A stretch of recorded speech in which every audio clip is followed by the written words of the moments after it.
Cocktail making is such a great skill to have. Not only can it bring a lot of joy to your everyday life, but it makes cocktails really affordable and always accessible to you. My name is Kendra Allenby, and I'm a professional cartoonist. I draw cartoons for The New Yorker and other magazines. But on my way to becoming a full-time artist, I spent a bunch of years bartending in New York City, and I'm so glad that I did. Cocktail making is a skill that I love to have in my own life, and I really enjoy teaching it to others. My philosophy behind teaching cocktails is to make them as accessible as possible.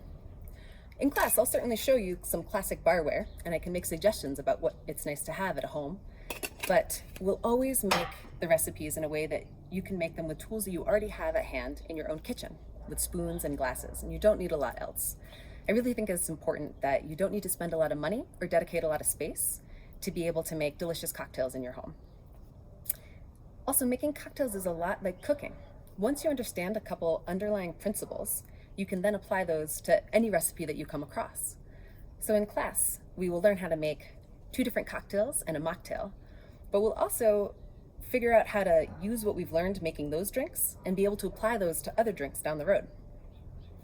Cocktails, in my opinion, are a lot like folktales or folk songs. There's never been one exact way to make them. Sometimes culturally there can be this bravado that you can make a cocktail right or wrong, but historically it's just not true. Cocktails have always changed depending on who's making them, where they're making them, and what ingredients are available at the time. The history of alcohol is really the history of the world and of changes in power and culture, and to me this is really fascinating. So I love sprinkling bits of history in while we're learning the cocktails.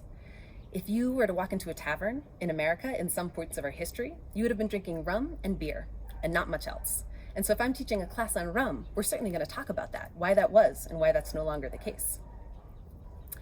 I have suggestions about what cocktails to include in a session, but I'm always excited to talk with you about what cocktails you want to learn, what techniques are interesting to you, or what liquors you want to spend more time with. So we can always make a class that's specifically for you and your team. And no matter what, I hope that you find out what drinks work for you, what you like to make at home, what you like to order out, and that they bring you moments of delight, because that's really what this is all about. You'll leave this class having a good time with friends, drinking some cocktails, but also with a lot more knowledge and comfort moving further into the world of cocktails, whether that's making up cocktails on your own or just enjoying them in your life.